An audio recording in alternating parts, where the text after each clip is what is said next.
The metal chair creaked under Zixara's weight as she shifted her forearms. The interrogation room was cold and white, with bright lights that hurt her compound eyes.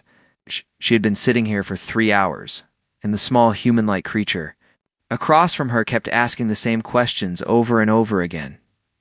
Investigator. Melquan tapped his clawed fingers on the metal table. His species, the Quillen, were known for their patience and attention to detail. They made excellent investigators because they never gave up on finding the truth. Today, he was very interested in what Zixthera had to say. "Tell me again about the human ship," Melquan said in his soft voice. His translator device made his words sound strange in Zixthera's language, but she understood him perfectly. Zixthera's mandibles clicked together nervously. She was a Vorthok warrior, bred for battle and trained from birth to kill. Her people had conquered dozens of worlds and enslaved hundreds of species. She had personally led raids on over 40 different planets.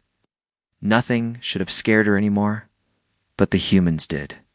"The ship was called New Horizon," she began, her voice rougher than usual. "It was small, maybe 100 meters long. We thought it would be easy prey." Melquan made notes on his electronic pad. "Your intelligence report said humans were a weak species. Soft bodies, no natural weapons, no armor. Is that correct?" "Yes," Zixthera said. "That is what we were told. The Galactic Survey marked Earth as a low-threat world. Last 7 civilization. We expected them to surrender immediately when they saw our dreadnought." The Vorthok warrior looked down at her hands. 2 of them were missing fingers, lost in the battle 3 months ago. The medical technology of the Galactic Council could have regrown them, but she chose to keep them as they were. She wanted to remember. "Your ship, the Bloodfang, is a destroyer-class dreadnought," Melquan continued. "It carries over 5,000 warriors and has enough firepower to destroy a small moon. The human ship had what, 30 crew members?" Ow.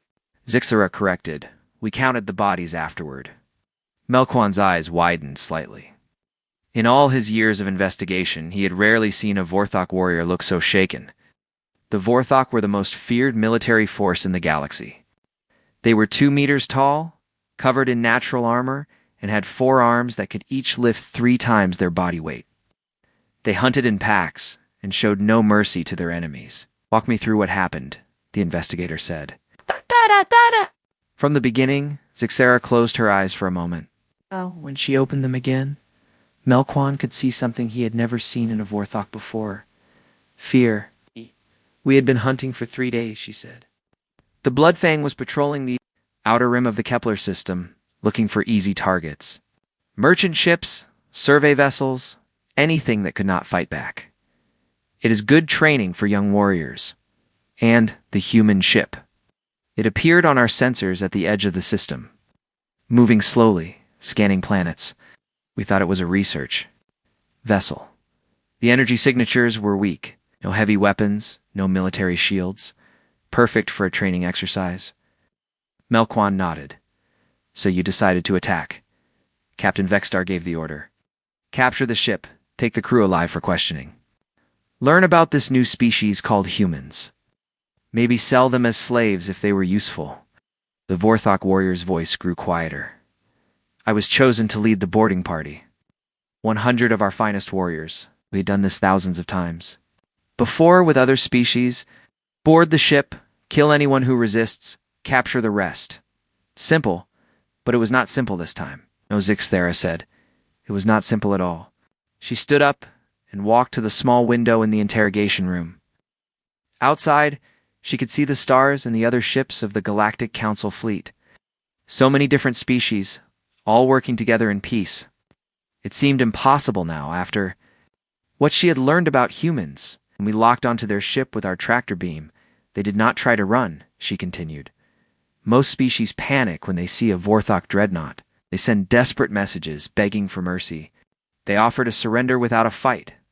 But not the humans. No, they went silent. Completely silent. Ow. No communication at all. We thought maybe their communication system was broken, or they were too scared to speak."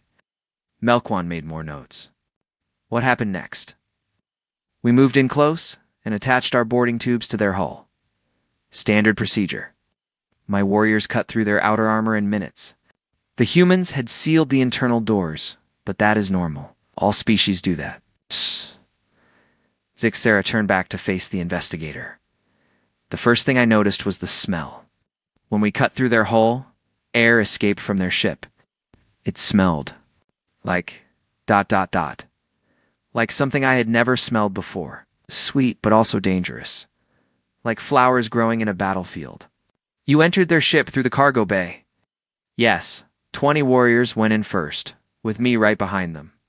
The cargo bay was dark and full of boxes and equipment. We expected to find scared civilians hiding behind cargo containers. The Vorthok warriors' hands began to shake slightly. Instead, we found hell. Melquan leaned forward. This was the part he had been waiting for. Tell me about the humans you encountered. The first one we saw was a female. Small, even for a human, maybe half my size. She was wearing a blue uniform with some kind of rank markings. She was standing in the middle of the cargo bay, completely alone. Did she surrender? She smiled. Melquan's translator device made a small beeping sound as if it was not sure it had translated correctly. She smiled. Yes. She looked at 20 Vorthok warriors armed with plasma rifles and energy swords, and she smiled. Then she said something in their language. The translator told me later that she said, "Welcome aboard. I hope you brought enough body bags." The investigator wrote this down carefully. What happened then? The cargo bay erupted in light and sound, explosions everywhere. The humans had turned their own cargo containers into bombs. My warriors, these veterans of 100. Battles were caught completely off guard. Zixera sat back down heavily. In the first 30 seconds, we lost 8 warriors. 8 of our best fighters, killed by a single human female who weighed less than 50 kilograms. How did she escape the explosions? She did not. She died. In the first blast. But before she died, she managed to wound or kill 8 of my warriors, and that was just the beginning. Melquan looked at his notes. The beginning?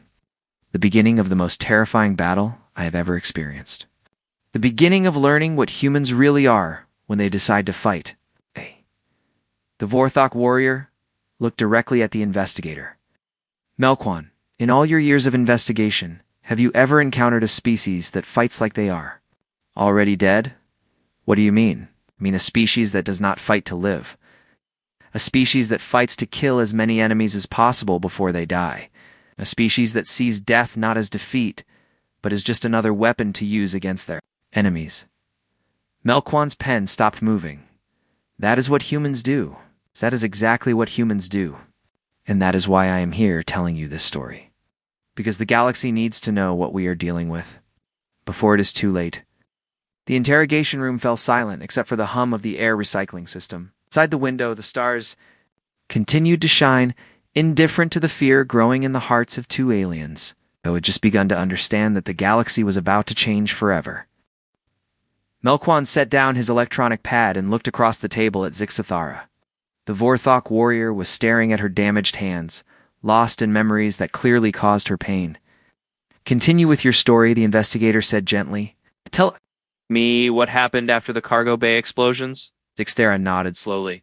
The smoke was so thick we could barely see. Ow. Our thermal sensors were useless because the explosions had heated everything to the same temperature. We had to rely on our natural senses. She paused, clicking her mandibles together. That was our first mistake. Humans do not fight the way we expected them to fight. How do you mean? When we raid other species, they either run away or group together for protection. Prey animals huddle together when predators attack. It is natural behavior. Melquan made notes. No, they scattered through their ship like water flowing around rocks. Suddenly we were not chasing a group of frightened civilians. We were hunting individual humans who had turned their own ship into a maze of death traps. The Vorthok warrior stood up and began pacing around the small room. My remaining warriors split into groups of 4, standard hunting formation. We moved deeper into the ship, following the main corridor toward what our scanners said was the bridge. You encountered more humans? We encountered their preparations first. The corridor walls had been modified. What looked like normal maintenance panels were actually hidden weapons. Motion sensors triggered energy blasts. Pressure plates in the floor released poison gas. Every step forward was dangerous. Zixthera stopped pacing and faced the investigator. But the worst part was not the traps. It was the sounds. What sounds? Human. Voices coming from the walls themselves. They were talking to each other through some kind of communication system built into the ship. But they were not panicking or crying for help like other species do. The warrior's voice grew quieter. They were giving each other tactical information, reporting our positions, coordinating their attacks. They sounded calm, professional, like this was just another day of work for them. Melquan's translator made a small humming sound as it processed this information. You mean they were treating the battle like a military operation? Exactly. We learned later that only 12 of the 37 humans on that ship were actually soldiers. The rest were scientists, engineers, and civilian researchers. But they all fought like trained warriors. Zixthera sat back down, her forearms resting on the table. The first human I met face-to-face was in a side corridor near what they called the engineering section. He was a big male, maybe 50 years old, with gray hair and scars on his hands. A soldier? No, an engineer. His name was Pete Williams. I know this because he told me his name before we fought. The investigator looked up from his notes. He introduced himself. He said, and I remember his exact words, "My name is Pete Williams, and I have been fixing things for 30 years. Today, I am going to break you." Melquan wrote this down carefully. What happened then? He attacked me with a piece of metal pipe. A simple tool, nothing more. I had plasma weapons, energy shields, natural armor, and I was twice his size. This should have been an easy kill. Zixthera held up one of her damaged hands. He cost me 2 fingers and nearly broke my jaw before I finally killed him, and even as he was dying, he was still fighting. His last act was to activate some kind of device that sealed the corridor behind him, trapping 3 of my warriors. In a section that was filling with poisonous gas. One human did all this? One human engineer who probably spent most of his time fixing broken equipment? But when his ship was attacked, he became as dangerous as any warrior I have ever faced. The Vorthok warrior was quiet for a moment, remembering. We pushed deeper into the ship. Every room was a battle. Every corridor was a trap. The humans used their knowledge of their own ship against us. They turned the lights off in some areas and made them blindingly bright in others. They changed the air pressure to make us dizzy. They used the artificial gravity as a weapon. How do you use gravity as a weapon? Imagine you are walking down a corridor and suddenly the floor becomes the ceiling. Or the gravity increases so much that you cannot move. Or it disappears completely, and you float helplessly in the air while humans shoot at you from hidden positions. Melquan shook his head in amazement. These were civilian scientists? The woman who controlled the gravity was Dr. Amanda Foster, a biologist studying alien plant life. She had never been in combat before in her life, but she learned how to kill Vorthok warriors very quickly. Zixthera's voice grew harder. She killed 6 of my warriors using nothing but the ship's basic systems. She trapped them in a room and slowly increased the gravity until their own armor crushed them to death. It took 20 minutes. That seems very cruel. We thought so too, till we realized what she was really doing. She was not just killing my warriors. She was teaching the other humans how we died. Every trap, every weapon, every tactic they used became more effective because they shared information with each other. The investigator looked confused. I do not understand. Most species fight as individuals even when they are in groups. Each one tries to survive. But humans fight as a single organism. When one human learns something useful, all humans know it immediately. They do not compete with each other during battle. They cooperate perfectly. Zixthera stood up again and walked to the window. By the time we reached the middle sections of their ship, we had lost 30 warriors. 30 trained killers, defeated by scientists and engineers who had turned their research vessel into a fortress. Where was the human military during all? This Sergeant Lisa Hayes was waiting for us near the bridge. She had spent the first part of the battle organizing the civilian crew and setting up defensive positions. When we finally met her, she was ready. The warrior turned back to face Melquan. Hayes was everything we expected human soldiers to be, and everything we feared they might become. She was small, maybe 60 kilograms. But she moved like liquid. Death. Explain. She fought with weapons I had never seen before. Not energy weapons or advanced technology. Simple kinetic projectiles fired from chemical explosives. Primitive by galactic standards, but incredibly effective. Zixthora sat down again. The sound was the worst part. Our plasma weapons make a clean humming sound when they fire. Weapons are loud, violent, angry. Every shot sounds like thunder. Every bullet sounds like the ship itself is screaming. But surely your armor protected you? Our armor is designed to stop energy weapons and natural claws. Human bullets are small pieces of metal that move very fast. They punch right through our armor like it is made of paper. The Vorthok warrior touched a scar on her chest. Put 3 bullets in me before I could even see where she was hiding. If my species did not have redundant organs, I would have died in the first few seconds. How did you survive? I did not survive because I was stronger or better armed. I survived because she ran out of ammunition. When her weapon was empty, she switched to a knife. Simple metal blade, sharp on one edge. Zixthera looked at her. Hands again. She cut me 17 times before I killed her. 17 wounds from a piece of sharpened metal wielded by a human female who weighed less than one of my arms. And even then, she was still trying to fight. Her last words were not a plea for mercy or a cry of pain. She looked at me with her human eyes and said, "You should have stayed home." Melkwan finished writing and looked up. How many of your warriors were left at this point? 23. We had started with 100. The humans had lost maybe 15 of their people, but they were still fighting like they could win. Like they thought 37 civilians could defeat 100 Vorthok warriors. Could they? Zixthera was quiet for a long time. When she finally spoke, her voice was barely above a whisper. Investigator Melkwan, after what I saw on that ship, I honestly do not know, and that terrifies me more than anything else. Melkwan refilled his water glass and sat back down.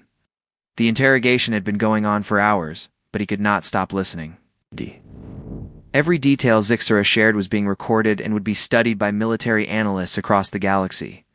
Tell me about the bridge assault, he said. Zixthera closed her eyes. The bridge was the heart of their ship. We expected to find their captain there, probably trying to send a distress signal or negotiate surrender. Instead, we found something much worse. What did you find? We found Captain Jake Morrison, and he was not trying to escape. He was preparing to die. The Vorthok warrior opened her eyes and looked directly at the investigator. Do you understand what that means? We had encountered dozens of ship captains from different species. They all follow the same pattern when their ships are captured.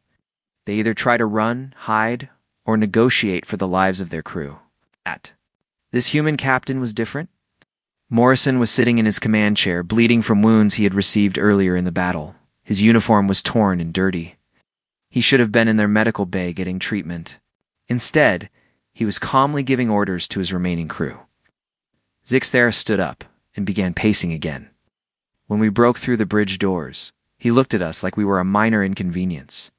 Not 20 heavily armed warriors who had just fought through his entire ship, a minor inconvenience. What did he say? He said, "You gentlemen are late. We have been waiting for you." Then he pressed a button on his chair and said, "All crew, this is the captain. Execute Plan Omega." Melkwan felt a chill run down his spine. Plan Omega? We did not know what it meant at the time, we thought. It was a surrender code, or maybe a final distress call. We were wrong. The warrior stopped pacing and gripped the back of her chair. Plan Omega was their plan to destroy everything. The ship, the crew, and as many Vorthok warriors as possible. A suicide plan, more than that. It was a plan to make sure that even if they lost, we would not win. They were willing to die, but only if they could take us with them.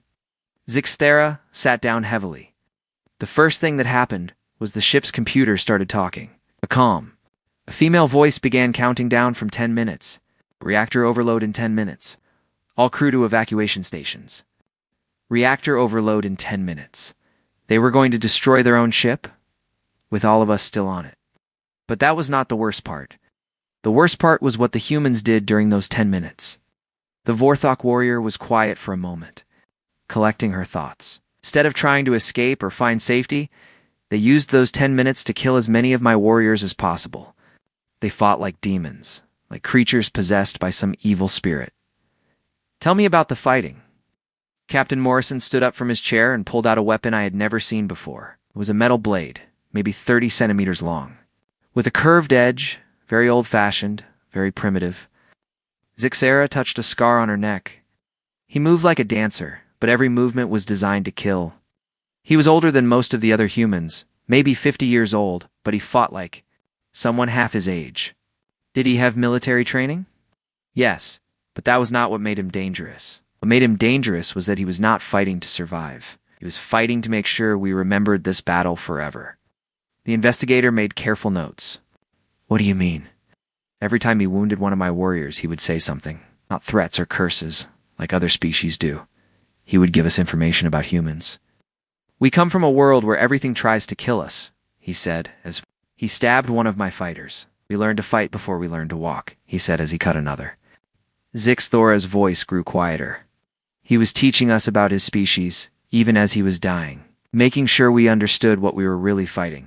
What happened to him? Died fighting 3 of my warriors at once. Before he died, he managed to wound all 3 of them badly enough that they could not continue fighting.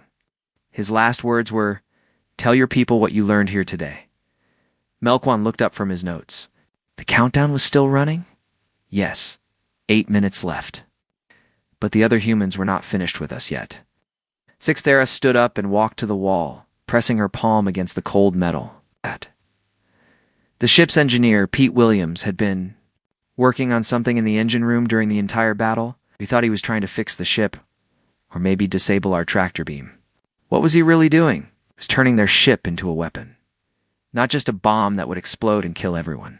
Something much more creative and much more horrible. The warrior turned back to face the investigator. Williams had connected the ship's life support system to the reactor overload. As the reactor got hotter, the air in the ship got thinner. As the gravity generators failed, the artificial gravity started changing randomly.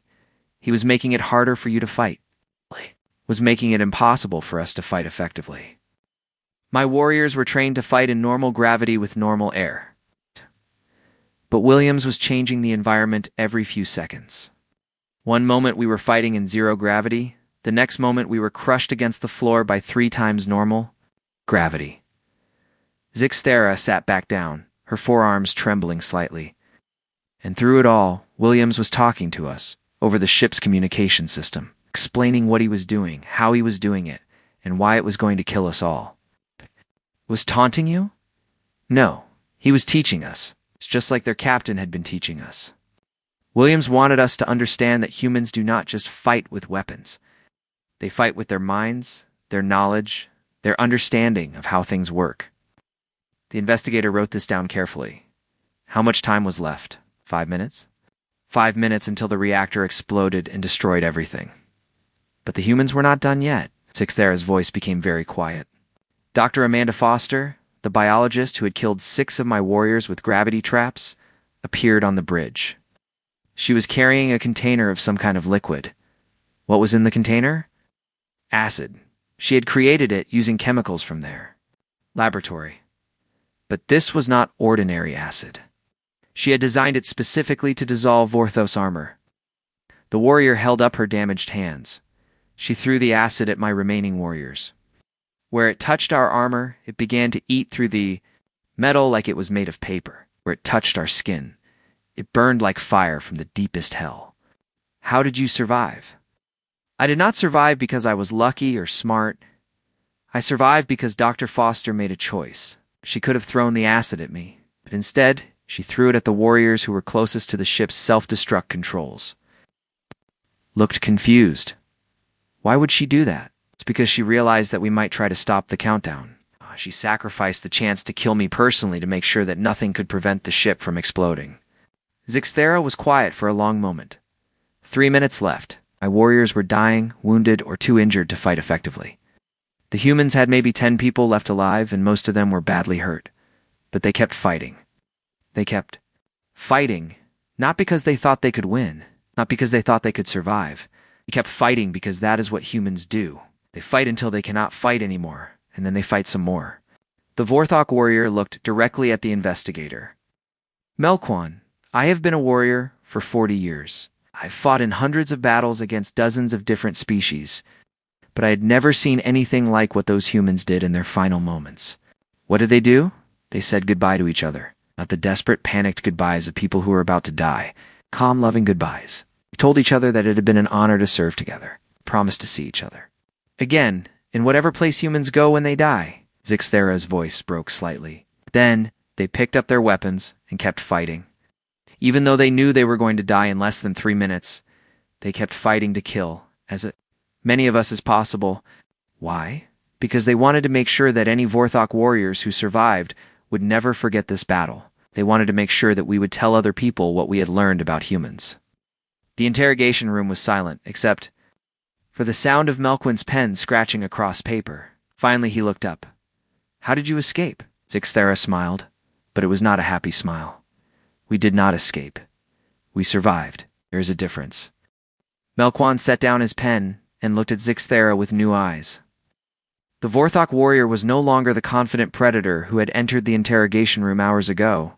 She was something else now, something broken and rebuilt by an experience that had changed her forever. 2 minutes left on the countdown, the investigator said quietly. What happened next? Zixthera stared at the table for a long moment before answering. What happened next was impossible. What happened next should not have been possible for any living creature to do. She looked up at Melquin. The remaining humans, maybe 8 or 9 of them, were all badly wounded. They were bleeding, broken, dying.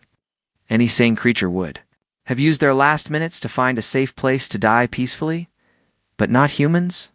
Not humans. Instead, they gathered together in the center of the bridge. We formed a circle, back to back, facing outward toward my surviving warriors.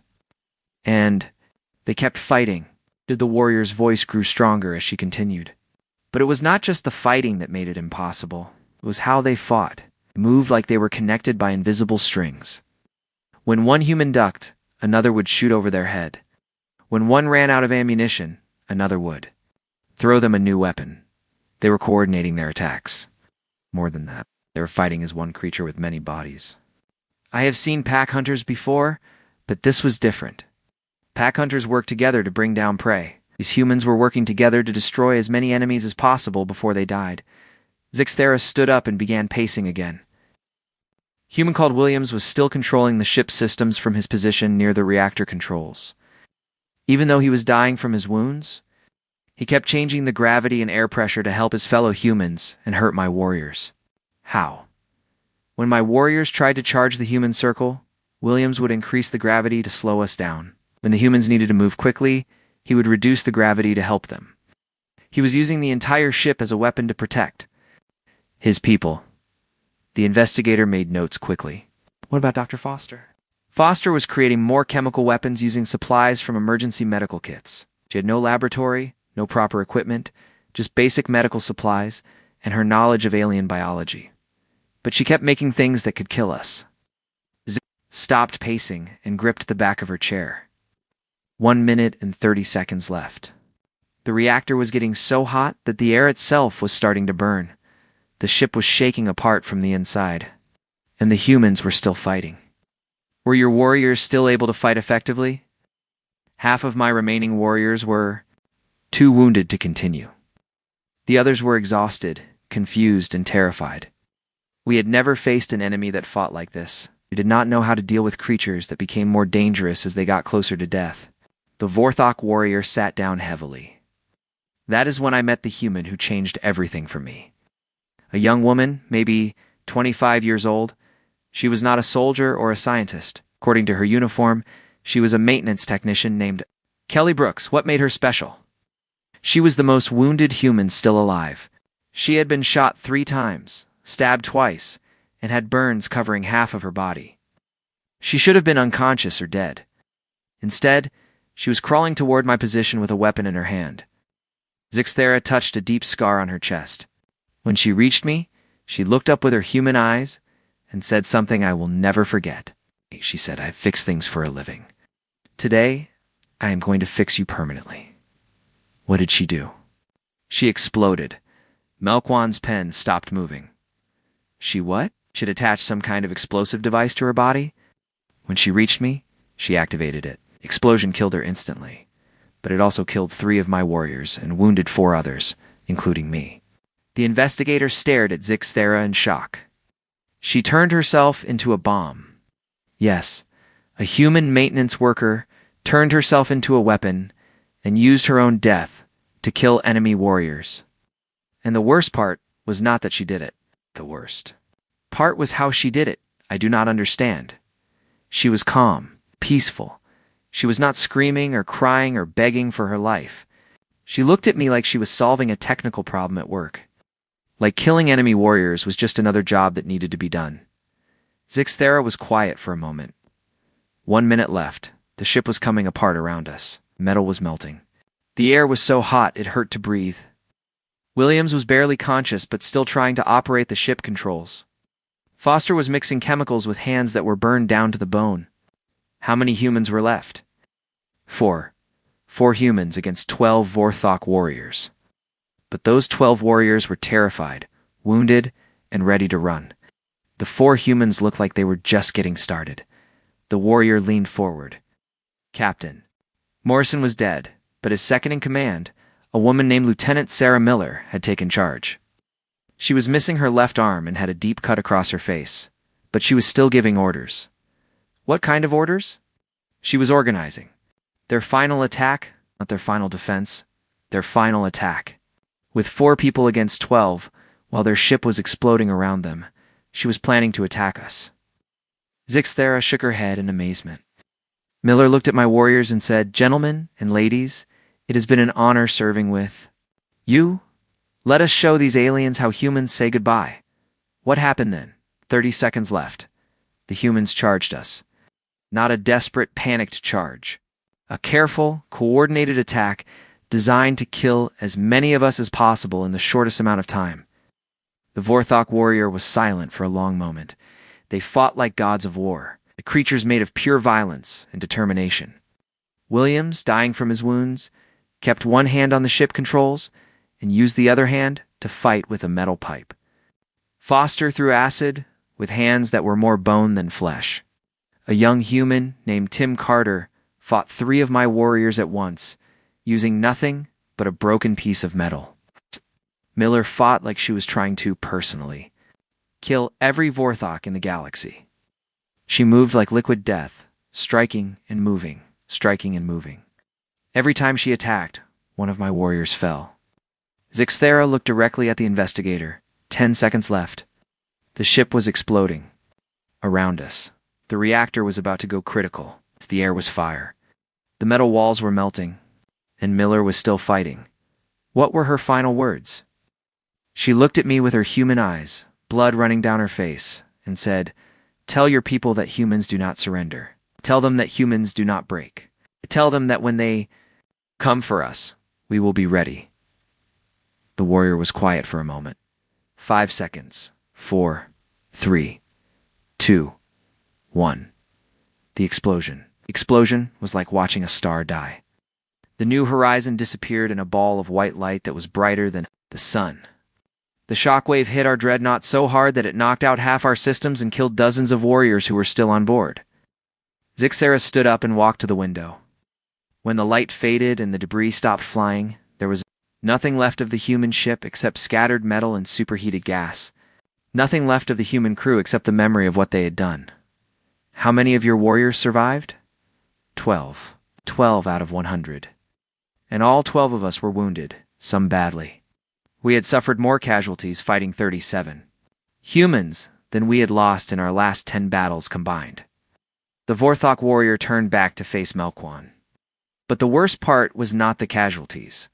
The worst part was what we had learned about humans. We had learned that they do not fight like any other species in the galaxy. How do they fight? They fight like they are already dead and just have not fallen down yet. They fight like death is just another tool they can use against their enemies. They fight like they would rather die than lose. Zixthera sat back down. We limped back to Vorthok space with our damaged ship and our wounded warriors. We brought something else. With us, we brought the knowledge that the galaxy had changed forever. Changed how? There was a new species out there. A species that did not follow the rules. Species that fought wars the way other species fought for their lives. Species that turned death itself into a weapon. The interrogation room was silent. except for the hum of the air recycling system. Finally, Melquan spoke. What did your people do with this information? Zixthera smiled, but it was not a happy smile. That investigator Melquan is what I am here to tell you about. Melquan finished writing his notes and set down his pen. The interrogation room felt different now, as if the air itself had changed while listening to Zixthera's story. He looked at the Vorthok warrior across the table and realized that everything he thought he knew about the galaxy was wrong. What happened when you returned to Vorthok space? He asked. Zixthera was quiet for a long moment, staring at her damaged hands. Captain Vexstar was not happy. It sent 100 warriors to capture a small research ship and bring back some new slaves. Instead, he got back 12 wounded survivors and a ship so damaged it could barely fly. Did he believe your report? First, no. How could he believe that 37 primitive aliens had nearly destroyed a Vorthok raiding party? He believed that humans fought like nothing we had ever seen before. The warrior looked up at the investigator. But then the other reports started coming in. Other reports.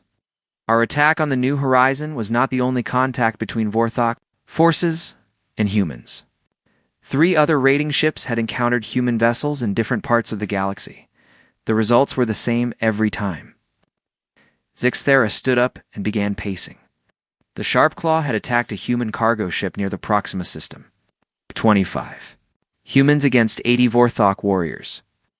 The humans turned their cargo into weapons and their ship into a fortress. When it was over, the Sharpclaw had lost 60 warriors. What about the humans? All dead. But they had made the Vorthok pay such a high price that Captain Zexmar recommended that humans be classified as a military threat. The investigator made careful notes. Were there other encounters? The Blood Hunter found a human colony ship. With 500 civilians, Captain Korvac thought it would be easy to capture them for slaves. Instead, the humans organized themselves into military units in less than an hour. Zixthora stopped pacing and gripped the back of her chair. 500 civilians with no weapons, no armor, and no military training. They fought using tools, furniture, pieces of their own ship. They turned their children into messengers and their elderly into trap makers. What was the result? The Blood Hunter retreated. Vorthok Dreadnought retreated from 500 human civilians. When the battle reports reached our high command, they thought Captain Korvac had gone insane. The warriors sat back down. But then came the report from the Night Stalker. They had attacked a human military ship called the Defender. 50 human soldiers against 120 Vorthok warriors. The outcome: total Vorthok defeat. Not just high casualties, total defeat. The Night Stalker was destroyed with all hands. The human ship was damaged, but survived. 50 humans had destroyed a Vorthok dreadnought. Cohen stopped writing and looked up. How was that possible? The humans on the Defender fought like they had been born for war. They used tactics we had never seen, weapons we had never encountered, and strategies that made no sense according to our military training. Zixthera's voice grew quieter. But the most frightening thing about the report was not how the humans fought. It was what they did after they won. What did they do? They rescued the surviving Vorthok warriors from the wreckage of the Night Stalker. They gave them medical treatment, food, and safe passage back to our space. Then they sent a message to our high command. The investigator leaned forward. What did the message say? It said, "We do not want war with your people. We only want to be left alone. But if you attack us again, we will defend ourselves. And we are very good at defending ourselves." Zixthera was quiet for a moment. That message changed everything for the Vorthok. For the first time in our history, we had encountered a species that could defeat us in battle, and then chose not to destroy us completely. How did your leaders respond? High Command called an emergency council. All the clan leaders, all the military commanders, all the advisors. They reviewed every report, studied every battle, analyzed every piece of information we had about humans. The warrior looked directly at Melquan. The conclusion was unanimous. Humans were not like any other species we had ever encountered. They were something new, something dangerous, something that could change the balance of power in the galaxy. Ow! So what did the Vorthok do? They issued new standing orders to all Vorthok ships. Avoid human vessels. Do not enter human space. Not attack human colonies. If contact with humans cannot be avoided, attempt peaceful communication first. Melquan's pen stopped moving. The Vorthok issued orders to avoid humans. Yes, the most aggressive military force in the galaxy issued orders to avoid a species that had been in space for less than 50 years. And we were not the only ones. Zixthera stood up again and walked to the window. Word of human combat capabilities spread quickly through the galaxy. Pirate fleets that had raided hundreds of worlds began avoiding any ship with human markings. Slave traders who had captured millions of aliens refused to target human colonies. Because they were afraid, because they were smart, fighting humans was not profitable. Even if you won, the cost was too high. Even if you captured them, they would not stay captured. Even if you killed them all, the survivors would remember and come looking for revenge. The warrior turned back to face the investigator, but the fear was not just about military defeat. It was about what humans represented. What do you mean? For thousands of years, the galaxy had followed certain rules. Strong species conquered weak species. Advanced civilizations enslaved primitive ones. Military force determined political power. Zixthera sat back down. Humans broke all those rules. They were not the strongest species, but they could defeat stronger ones. They were not the most advanced civilization, but they could outfight more advanced ones. They were not the largest military force, but other species were afraid of them. Ow. Did this change the galaxy? Other species began to study human tactics.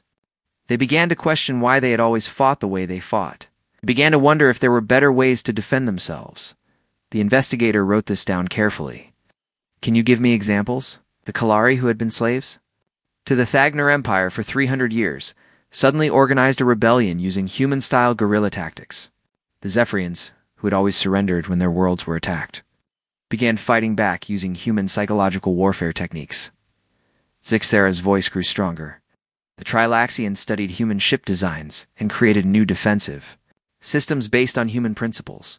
Morvani changed their military training to include human concepts of individual initiative and tactical flexibility.